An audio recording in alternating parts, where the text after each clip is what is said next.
kas, dan instrumen keuangan.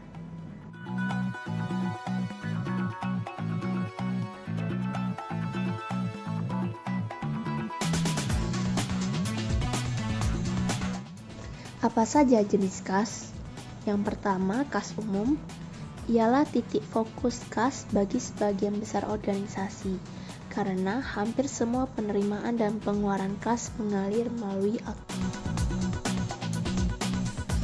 Yang kedua, akun kas impres. Banyak perusahaan membuat akun penggajian impres terpisah untuk meningkatkan pengendalian internal atas pembayaran gaji. Yang ketiga, akun rekening bank cabang. Untuk perusahaan yang beroperasi di banyak lokasi, seringkali perusahaan memiliki saldo bank terpisah di setiap lokasi. Rekening bank cabang berguna untuk membangun hubungan perbankan di komunitas lokal dan memungkinkan sentralisasi operasi di tingkat cabang. Yang keempat, setara kas. Perusahaan seringkali menginvestasikan kelebihan kas yang terakumulasi dari siklus operasi yang dibutuhkan dalam jangka pendek ke dalam akun setara kas yang sangat liquid.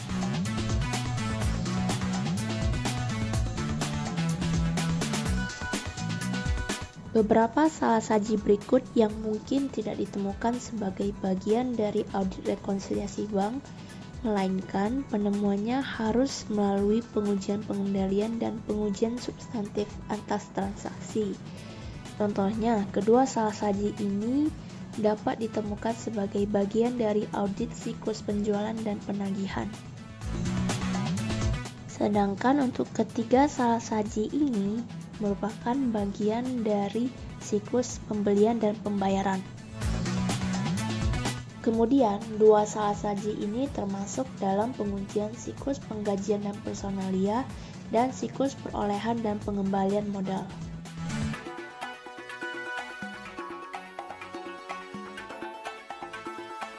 Salah saji yang biasanya ditemukan sebagai bagian dari pengujian rekonsiliasi bank yaitu pembayaran wesel bayar tidak langsung ke saldo bank oleh bank, tetapi tidak dimasukkan ke dalam catatan klien.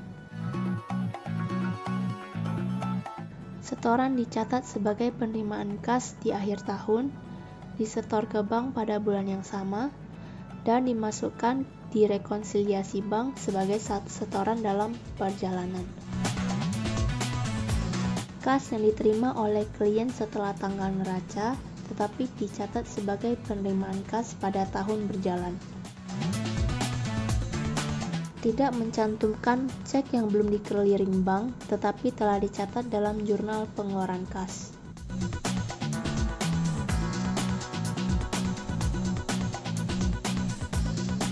Menilai risiko pengendalian internal atas saldo kas akhir tahun dalam akun umum dapat dibagi menjadi dua kategori, yaitu yang pertama, pengendalian atas siklus transaksi yang memengaruhi pencatatan penerimaan dan pengeluaran kas. Jika pengendalian yang memengaruhi transaksi yang berhubungan dengan kas beroperasi secara efektif, maka resiko pengendalian berkurang, seperti halnya pengujian audit untuk rekonsiliasi bank akhir tahun. Yang kedua, rekonsiliasi bank independen. Ini berupa rekonsiliasi rekening bank bulanan secara tepat waktu oleh seseorang yang independen dari pencatatan penerimaan dan pengeluaran kas. Ini merupakan pengendalian yang penting atas saldo akhir.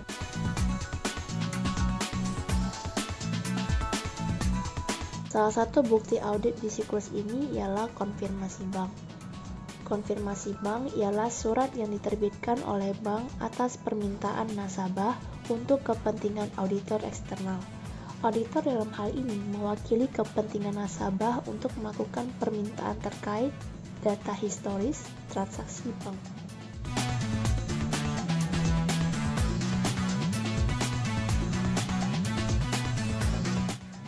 Audit kas kecil, di mana pengendalian internal yang digunakan ialah sistem impres. Selain itu, dana kas kecil tidak boleh dicampur dengan penerimaan lainnya. Dana tersebut harus dipisahkan dari semua kegiatan lainnya, serta harus ada batasan jumlah pengeluaran dari kas kecil dan jumlah total. Penekanan dalam verifikasi kas kecil ada pada transaksi, bukan saldo akhir.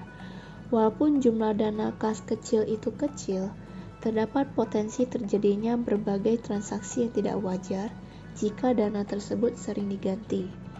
Ketika risiko pengendalian dinilai rendah dan dana tidak sering diganti, maka auditor tidak menguji kas kecil dengan alasan tidak material. Sekian dan terima kasih.